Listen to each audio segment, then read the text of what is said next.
we have a crisis in the world, tremendous crisis, and also crisis in our consciousness, in us.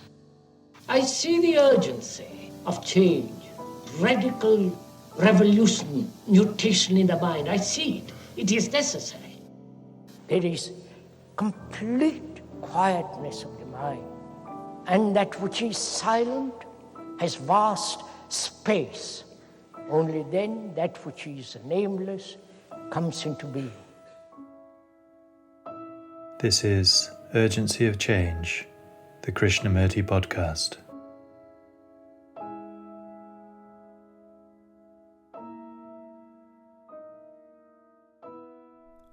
There is no duality, only the fact. But when we want to get over the fact, we create duality.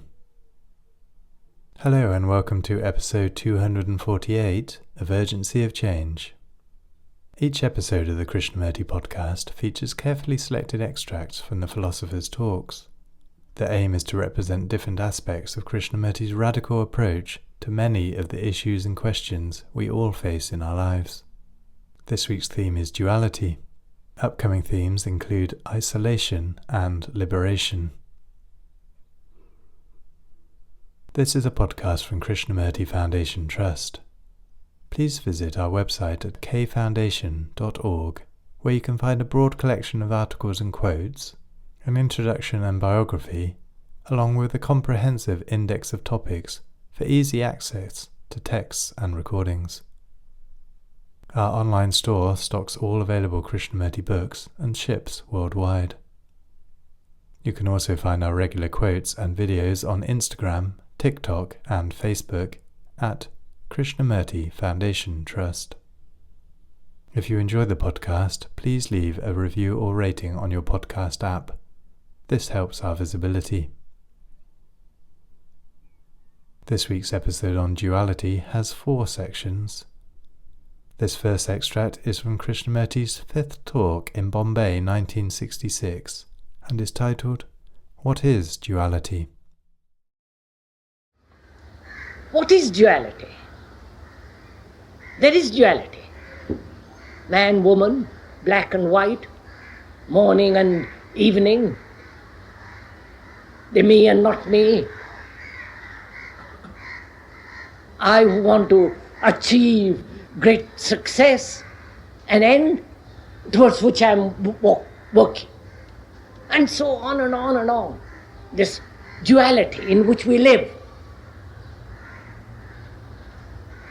Yesterday, today, and tomorrow. Hating and pursuing love.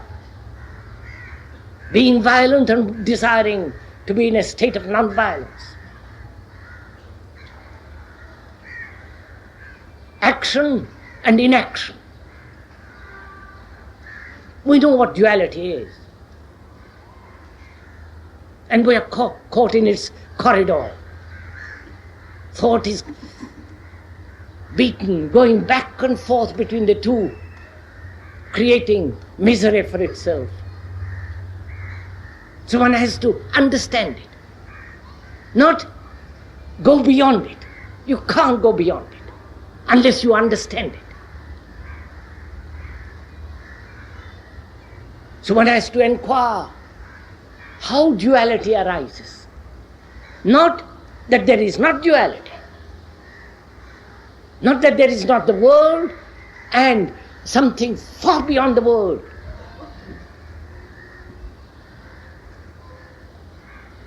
Not that there is not brutality and love.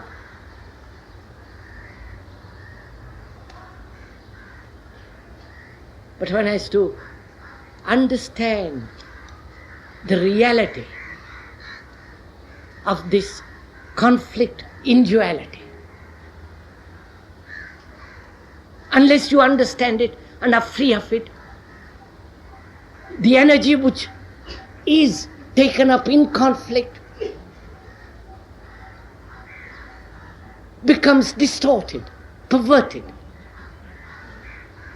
And therefore you have no energy to question and be passionate, to find out.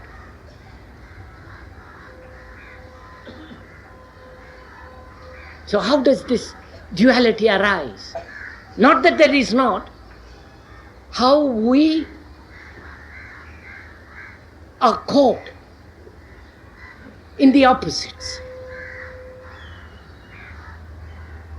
What makes the mind a slave to this?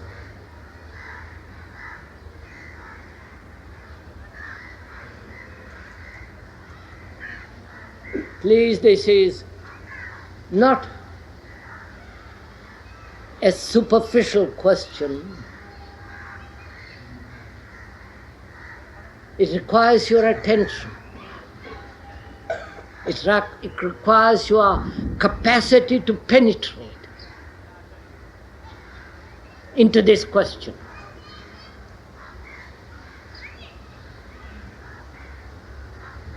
Why you have this division between the Hindu and the Muslim, the Catholic and the not Catholic?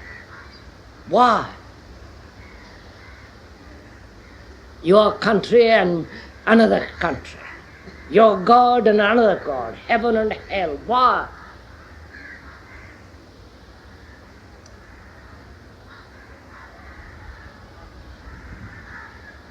To find out, one has to inquire into the process of thinking.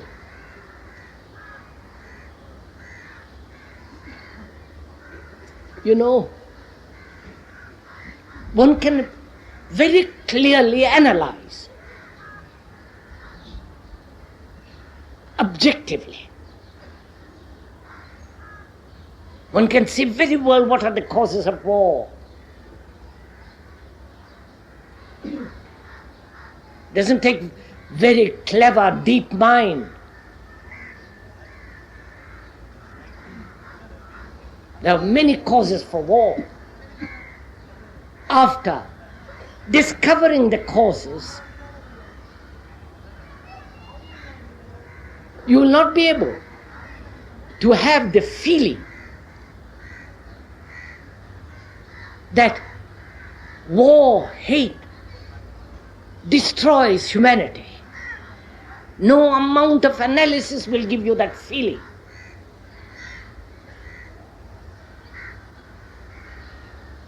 So, one has not only to analyze very clearly, objectively, ruthlessly, sanely, but also one must have this feeling. Because through analysis, you will never come to the feeling.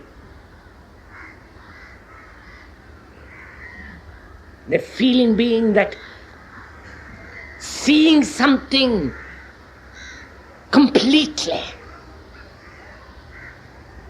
And for that you must have passion.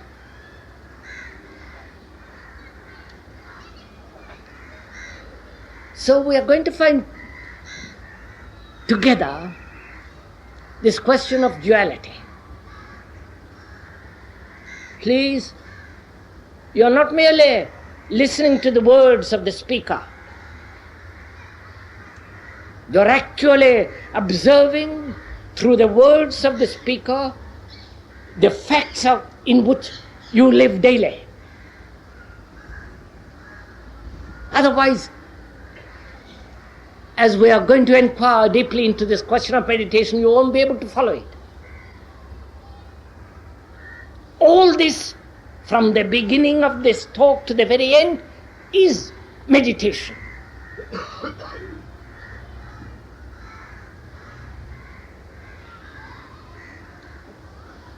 Is this sense of attention, which has nothing whatsoever to do with a concentration. Any child, any schoolboy can concentrate.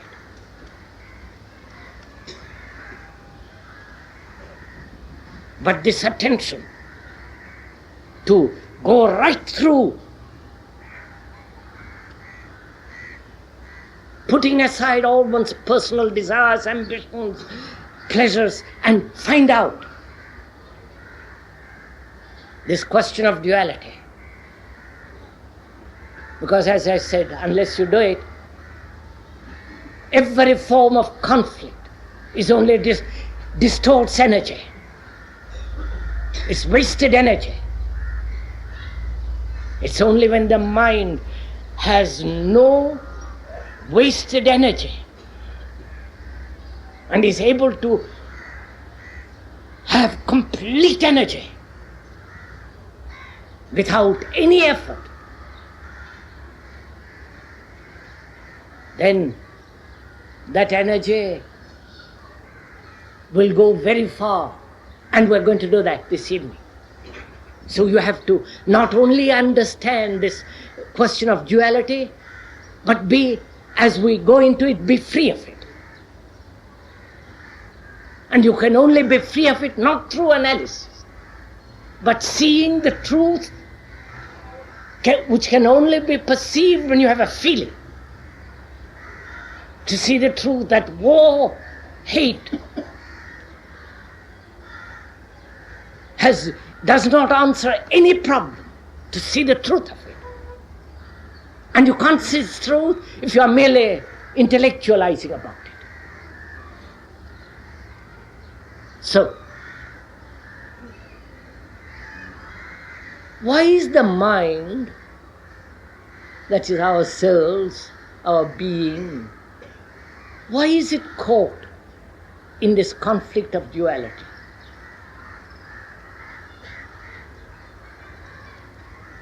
That is, why is the very root of our being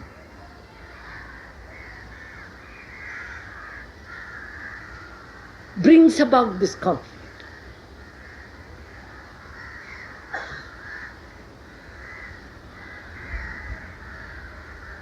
I can look at a woman, a car, somebody. Why should I be in conflict? See that there is beauty and ugliness. But why the conflict?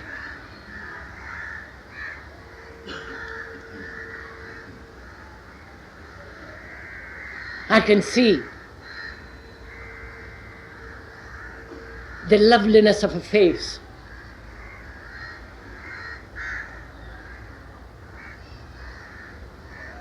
And the ugly behavior of human beings. And yet, why should we be caught in any? So we are going to go into that.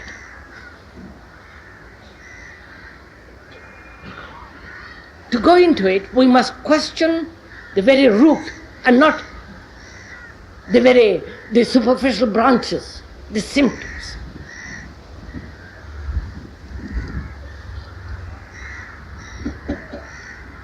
As long as there is a thinker and a thought, there must be duality.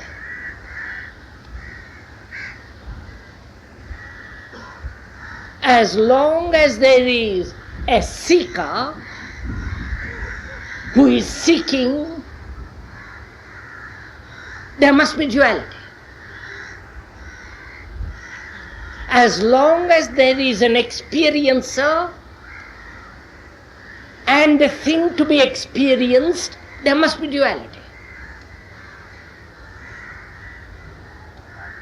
So, duality exists when there is the observer and the observed.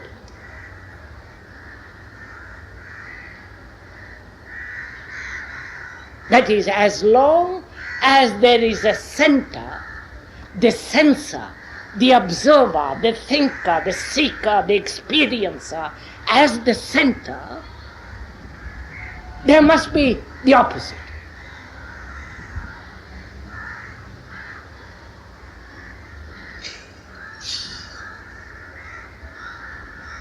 So is it possible to end all seeking? Please listen to all this carefully. To end seeking. Because the moment you seek, you have the object towards which you are going. As long as there is an experiencer who wishes to experience, you have created the opposite which you are going to experience. As long as there is a censor, the entity that judges, evaluates, criticizes, condemns, justifies, there must be the opposite.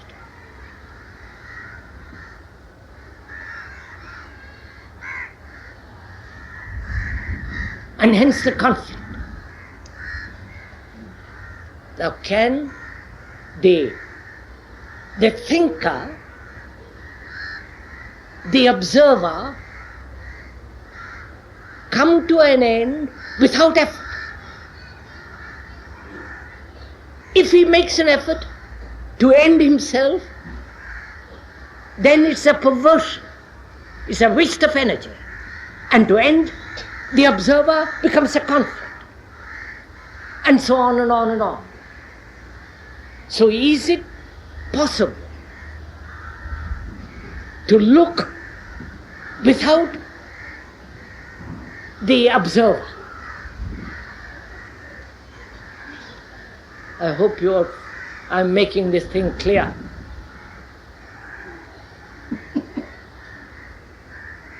Is it possible for me to look at that house without the observer? And therefore, the observer is the observed. And therefore no conflict. That is, sirs, to put it very, very simply and clearly, and I hope as it is being said, you are watching your own mind and your own heart and doing it. Because if you don't do it, we shan't know the next step, go further, which is not a bait.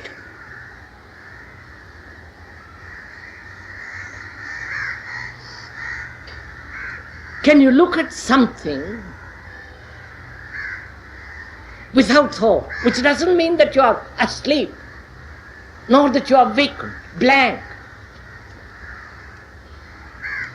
Can you look at that tree, at that flower, at that woman, or that sky with the sunset, with the light, without the observer partaking, judging?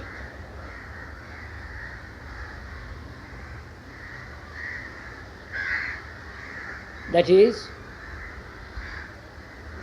when you look at a flower, or a man or a woman or a child,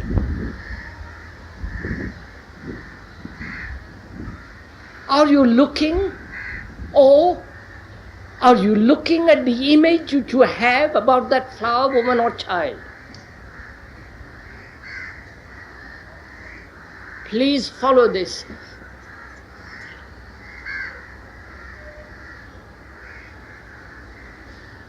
When you look at your wife, your husband, your neighbor, you have an image about your wife, your child, and your neighbor. You have the memories of your wife or your husband. The memories are the images. And these images which you have about her and she has about you are looking at each other. When you look at a flower, you are not looking visually with your eyes, the flower, but you are looking at the flower through the word, through the botanical meaning of that flower, through giving it a name, and therefore you are not looking. So when you look, and there is no naming, no evaluation, but actually observe, then there is no observer at all.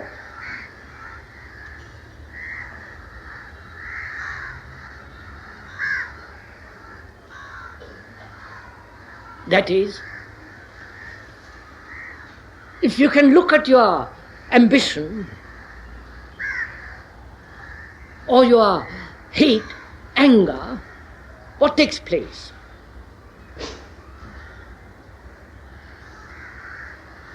You either justify it, ambition, let's take that.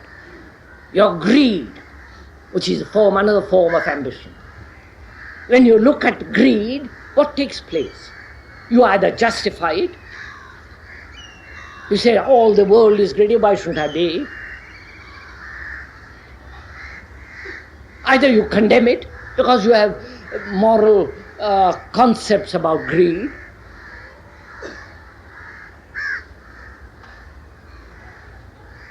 so you never are in contact with the fact of greed.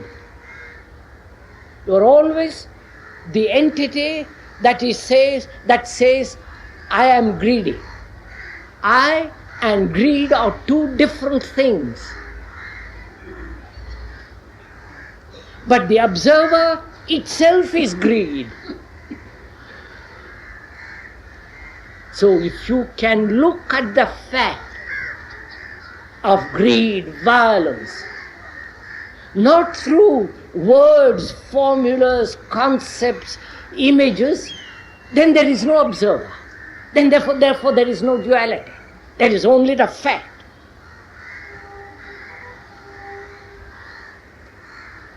And therefore there is never conflict.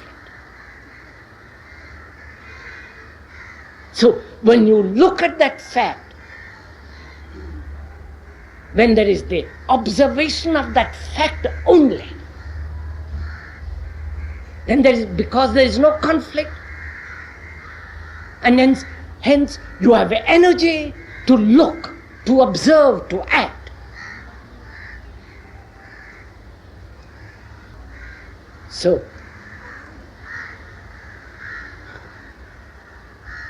one begins to see that duality, with all its pain, anxiety, conflict and travail and the whole business of it, loses its meaning, its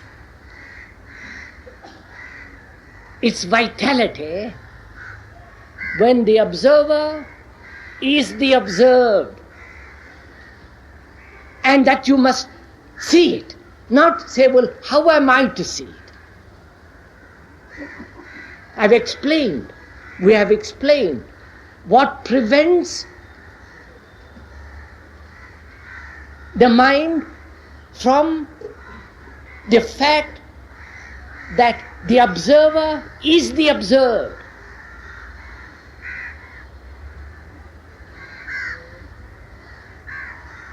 So you have no longer in conflict, caught in duality. Therefore there is a release of energy. Release of energy which has not been twisted. Therefore free.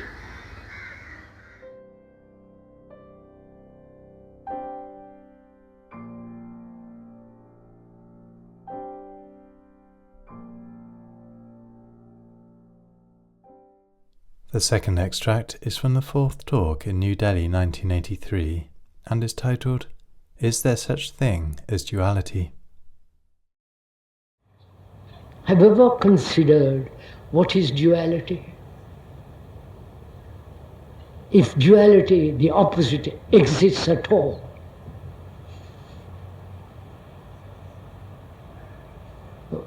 are we together in this?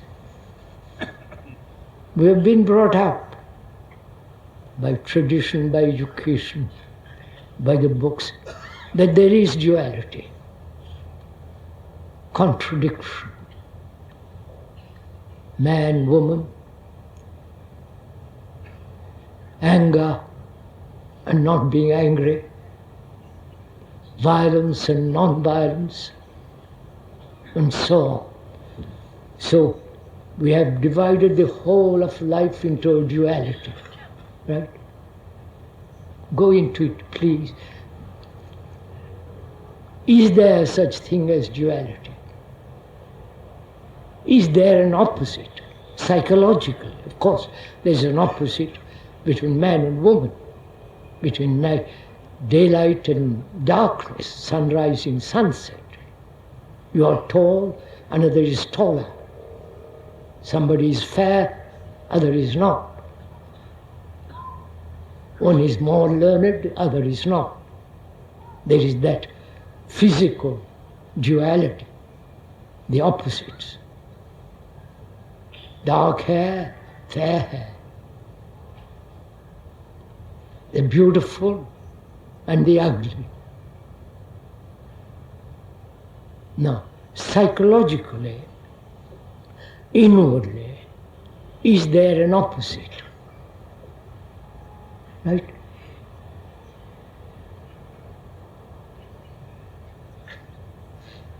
Your tradition says there is. Books have been written about it. It's only the liberated are free from duality, right? Which is such utter nonsense. Sorry.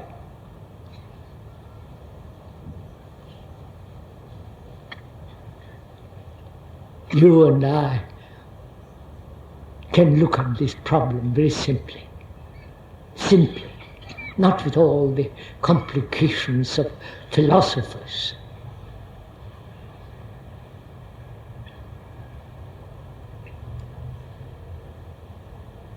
There is duality outwardly, but inwardly, psychologically, inside the skin, at your depth,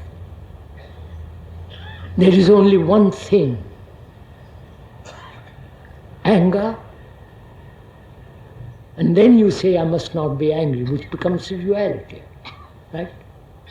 The ideal, which thought has projected, thought has structured from the pain it has, right? So, there is only the fact, like violence is a fact. Non-violence is non-fact. Right? Clear? So why do we give such importance to non-fact, which then becomes the dual, the opposite? You follow me? Give a little, if you're not too tired, give a little attention to what is being said. Because we are caught in this ugly business of duality, which means choice. To choose between the two. So we are questioning, you and I, whether there is an opposite psychologically, anything at all. There is violence, right? We are angry, we hate, we dislike people. That's a fact. But to invent a non-fact, like non-violence, you must like people and so on, is just unreal, right? Therefore, there is only the fact, and fact has no opposite. Yes. I wonder if you capture this. So when we live with fact, then there is no conflict involved.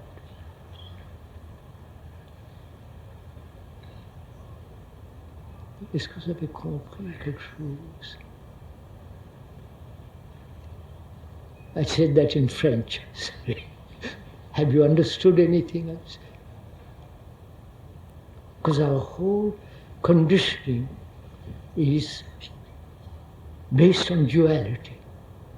I am this, I must not be that. I'm a coward, I must be brave. I am ignorant not about books and all that, ignorant about myself, but I must know myself. You understand? We are caught up in this. And we are saying there is no opposite psychologically at all, actually. The opposite is structured or put together by thought to escape from the actual. I am violent, that's actual. But I have been told, there have been great many people tell me I must be not non-violent. So the non-violent is totally unreal, because I am violent. But if I remain with the actuality, then I can do something about it, or not do anything about it. But to pretend that I am pursuing the ideal of non-violence is just like playing games with yourself. While you are pursuing non-violence, you are being actually violent. It's in this country, you see it, for God's sake. So, we are saying there is no psychologically an opposite. There is only what is. And if you understand that, then the conflict of duality doesn't exist at all.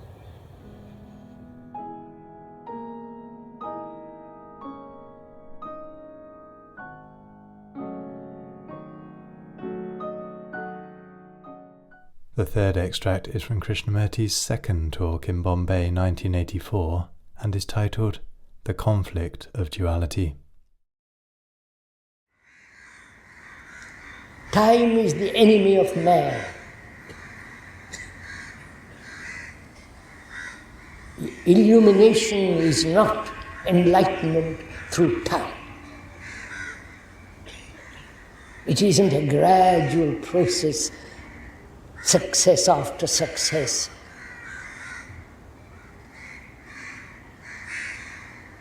When you see thought is time, of course, you understand? Thought is movement, right? And time is movement. Clear? So, thought and time go together. They are not separate. Thought is time, and time is thought. So thought says, I must become enlightened. I must become, from what I am, what I should be. Right? That is, goodness, need I explain all these things? I am violent. Human beings are violent. You are violent, aren't you? And you say, I must not be violent, or not become non-violent. So, to become non-violent takes time. During that interval of becoming non-violent, you are being violent. So, non-violence is nonsense. Right? What is fact is violence. So, our brains are trained to become. As you become a clerk, reach the ladder. The same is extended to the psychological world. You follow? There we say, I am ignorant, I must not have knowledge about myself. I am violent, I must become non-violent. Right?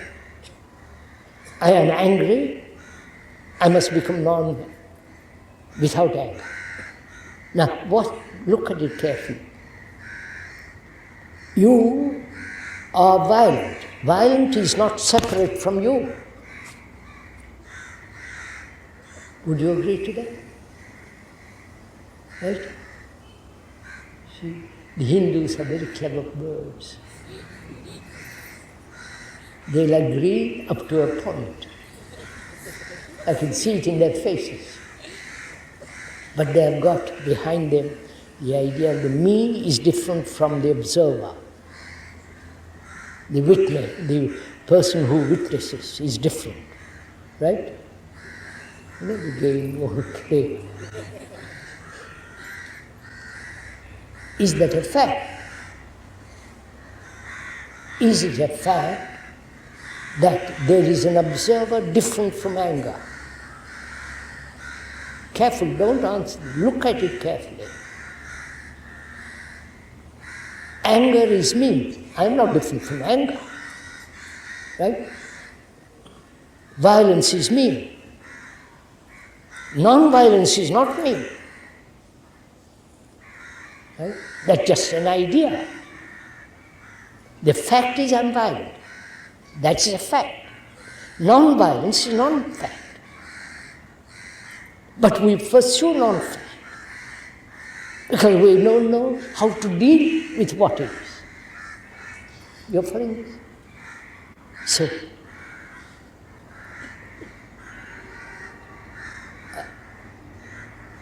the observer is not different from the observed. Right? No, this is different.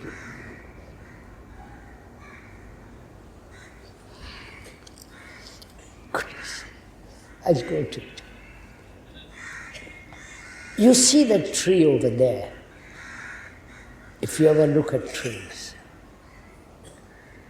When you look at a tree, the tree is obviously different from you. Right? The cloud of an evening is full of light and beauty is different from you. But when you look at that tree, what takes place? When you do look at the tree, what takes place? You immediately use the word. Right? So the word interferes from looking at it. She is my wife or my husband. Finished. Right? Don't you know all this? So the word is preventing you from observing. Right? And also the word is not the thing. Right? The word tree is not the tree. The word my wife is not the wife. I want you to see this. If you see this, your relationship with your wife will be entirely different.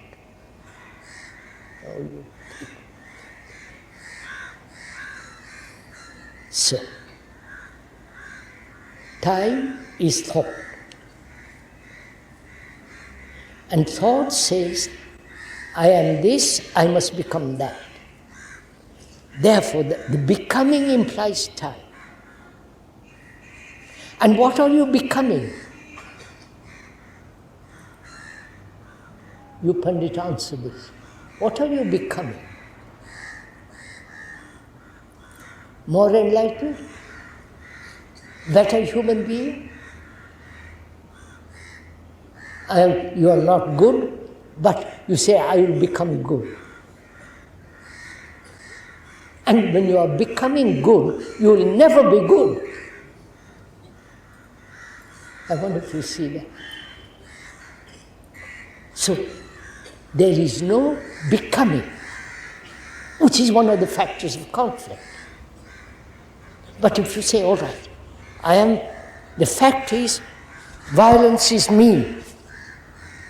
Violence is not separate from me. Right? That's a fact. The me is my face. The me is my character, all the rest of it.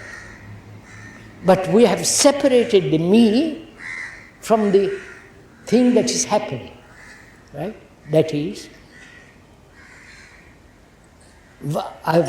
thought has separated violence from the thinker, right? Are you getting tired?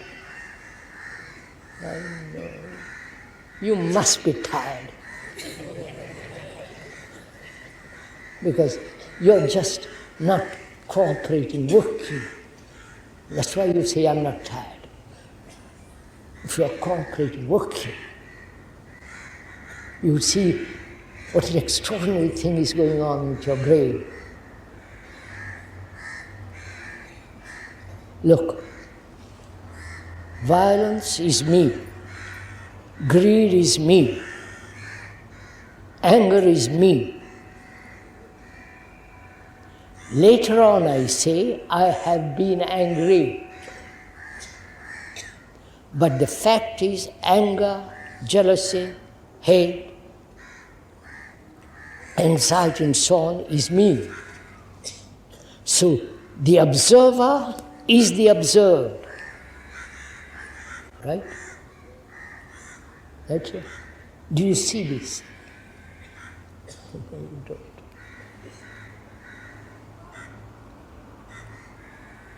So, one of the factors of conflict is that we have divided the thinker from thought.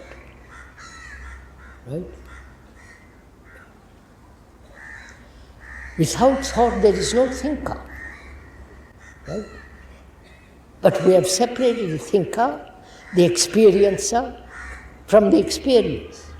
We have separated analyzer from the analyzed. Right? Haven't you noticed this? So there is perpetual conflict, division. So the observer is the observed. The experiencer is the experience. Go into the question of, I've got no time. You all want to experience, don't you? Nirvana or some other factor, sex or any other thing. You want to experience. What is experience?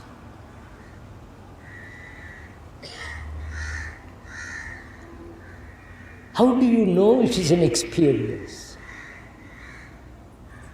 Only you know it when you recognize it. Right? So, see what has happened. When you recognize it, it's not new. But yet you call it, I must have new experience. So all experiences, when recognized, are merely the past memories. Yes, sir, get this into your blood, and you will see what takes place. Then your mind is so alert, so aware, so attentive, there is no experience at all. So, we are inquiring into the cause of conflict. The cause of conflict is, one of the causes is duality. Right? Violence and non-violence, that's duality. Good and the bad, hate and love. Why do we have duality? Don't translate it to Advaita or some other Sanskrit word and get away with it. Why do we have duality? What is duality? You are a woman, I'm a man. You are tall, I'm short. You are fair, another is light or lighter, whatever it is. Right? Only duality exists when there is comparison. I'm following you. When I compare myself with you, I've created duality. Right? Right, sir? So, if I don't compare, there is no duality. Right? That is, I've invented non-violence. This country is full of that, non-violence. At least they talk about it. But the fact is they're violent. The fact has no duality. You see that. I just discovered it. You understand? The fact has no opposite.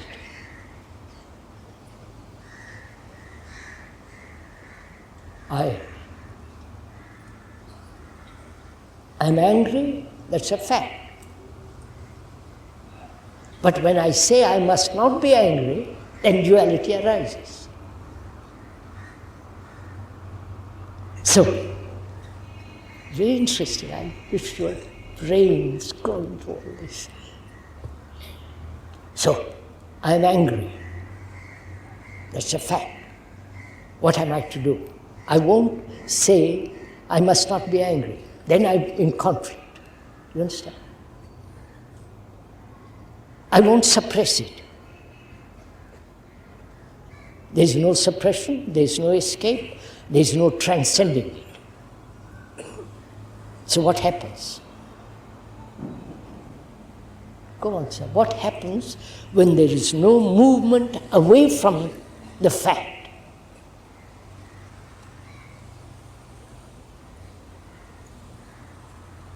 Go on.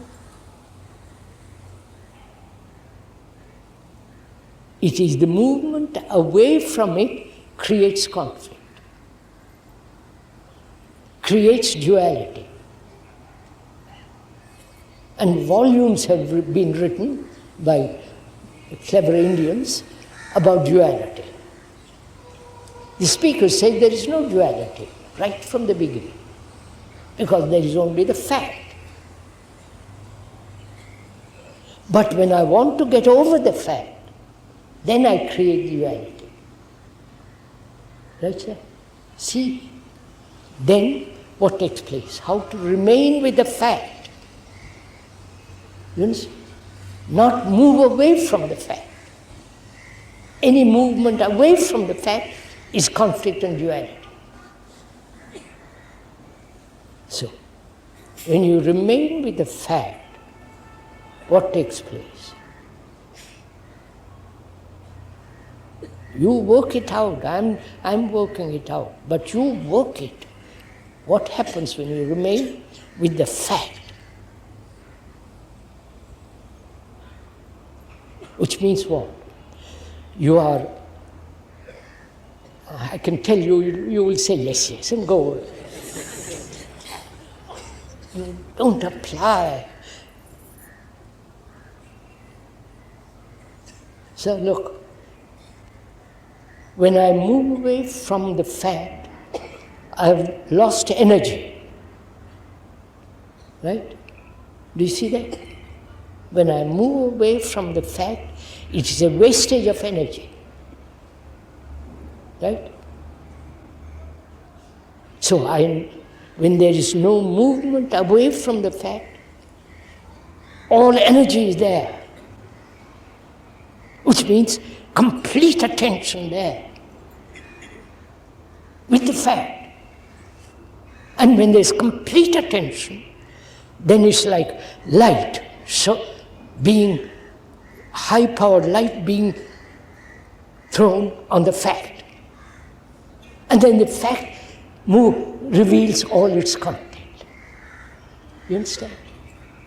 Then the fact has no meaning. Oh, come on. You understand?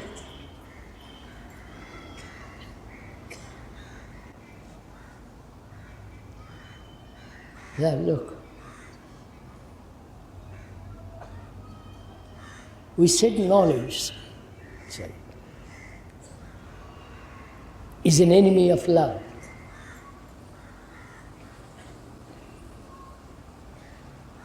And love has no opposite. But we have made opposite. Hate. Sorry, slight cramp. I'm working too hard for you, that's what it is.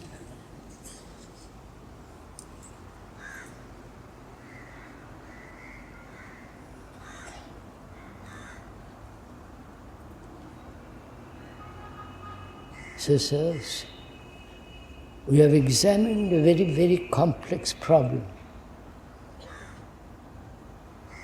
We have examined together. Speaker has not examined. You have examined.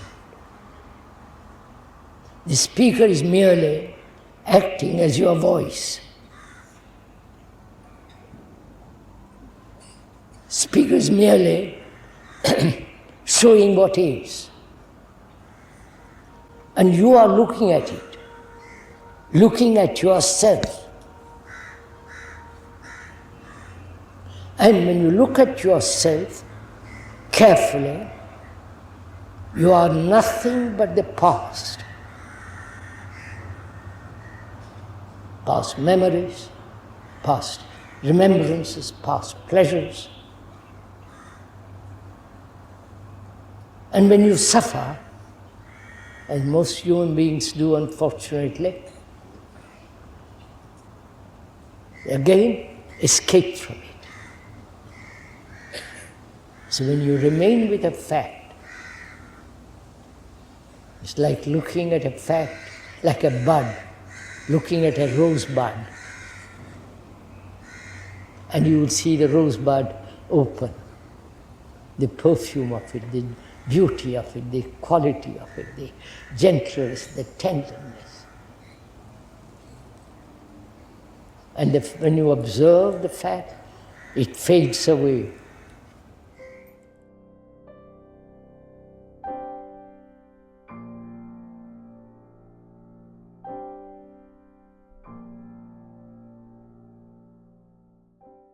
The final extract in this episode is from a talk in Rome, 1973, and is titled Observation Without Duality.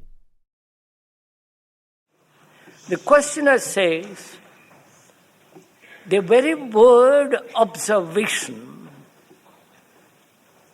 seeing, implies duality. That is one thought imposing on other thought. The very initiation of observation is to bring about this duality. The very beginning of observation brings about this duality. That's what the questioner says. Now, let's go into it a little bit, in detail.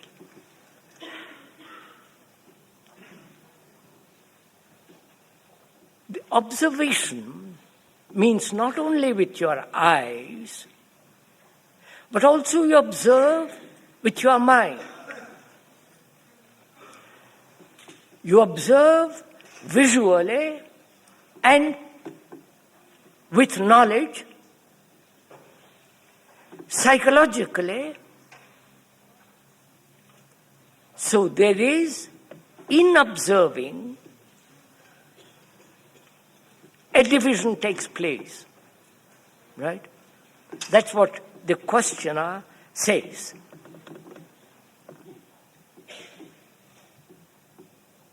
Now, when you look at something, what takes place? Do please give your little thought to this, your attention to it. What takes place when you look at me and I look at you? Or when you look at your friend, your intimate friend, your wife or husband, whatever it is, what takes place when you look?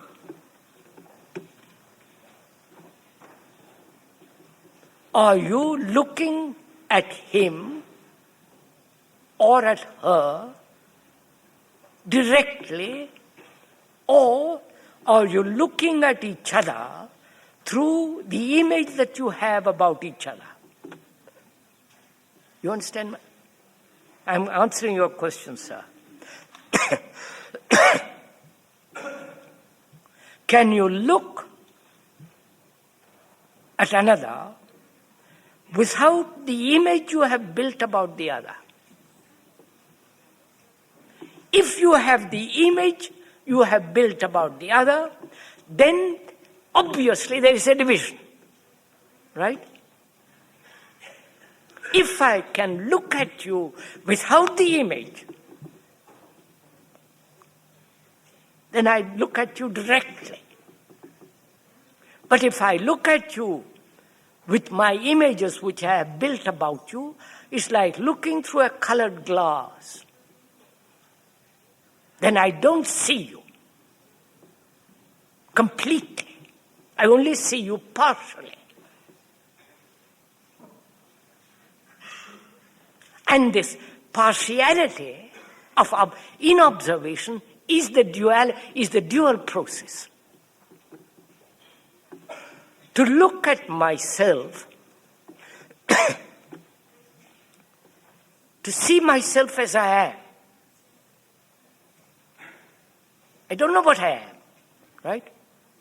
I know what other people have said I am. The philosophers, the psychologists, the psychiatrists, and there are dozens and dozens and dozens of people say, you are that. The priests, my mother and father, the whole society tells me what I am. And I'm educated according to what they tell me I am. I want to find out what I am. I want to see exactly what I am. Therefore, I discard totally what others have said. Right? Can I discard it?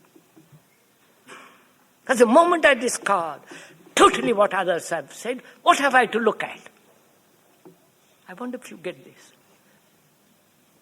You understand? If I discard completely, not verbally, but actually, what the religions have said I am, God, no God, that truth is born in me, that some Savior exists in me. When I discard that, when I discard completely what my parents, society, culture, tradition has said I am, what the psychologists, the philosophers, all the rest of the gang tells me what I am, then what am I? You're following? What am I?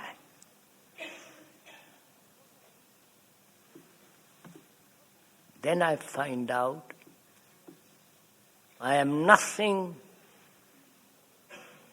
if I remove everything what others have said I am.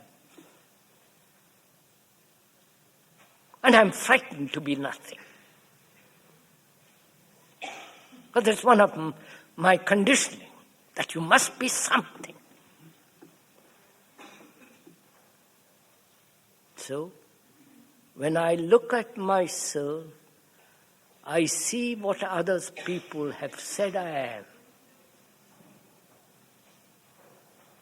But I realize also that I get angry, jealous, envious, unhappy, depressed, anxious, fearful. That is not what other people have said about me. That's an actual fact. That I'm frightened of losing a job. I'm frightened of death. I get hurt. Now can the mind look at the hurt? Look, observe that hurt.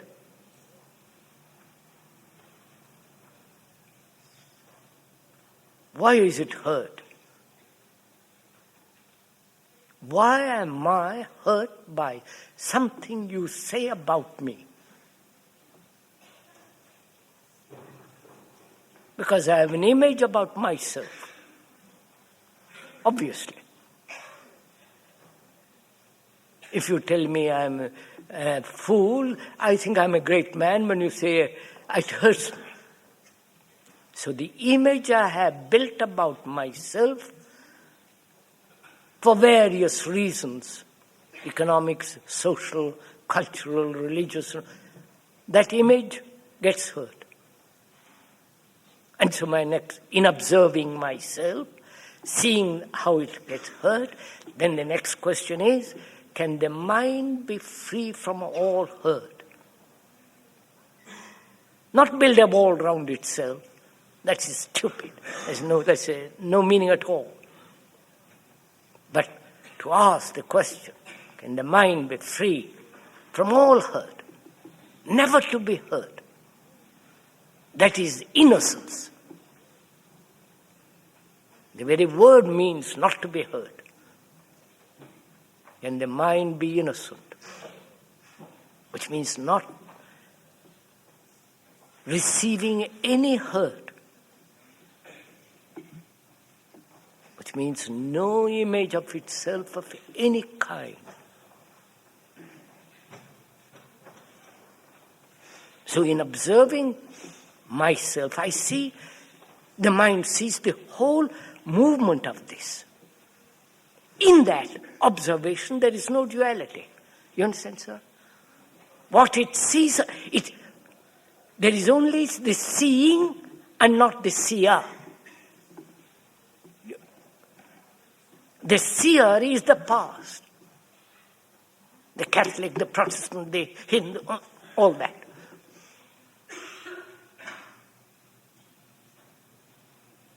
Just to see. And therefore the seeing is the acting, instant acting. That is intelligence. But the man who sees and takes a long time to act, he is neurotic. Something is not in balance. But the man who sees danger acts. He's a sane man. But such action cannot take place if you are acting with a conclusion from what you see. That is, the seeing and an abstraction of that seeing into an idea and carrying that idea out into action. That is insanity. That's what most of us are doing. I see something very clearly, then draw a conclusion, an idea about that, and act according to that. According to the idea, which is an abstraction of the fact. But the seeing of what is the action. That is intelligent sanity. So to watch oneself, to see oneself, means to see what it actually is, without the image, without the observer who is the past. This requires, this requires attention. It requires great deal of care, affection, love to look.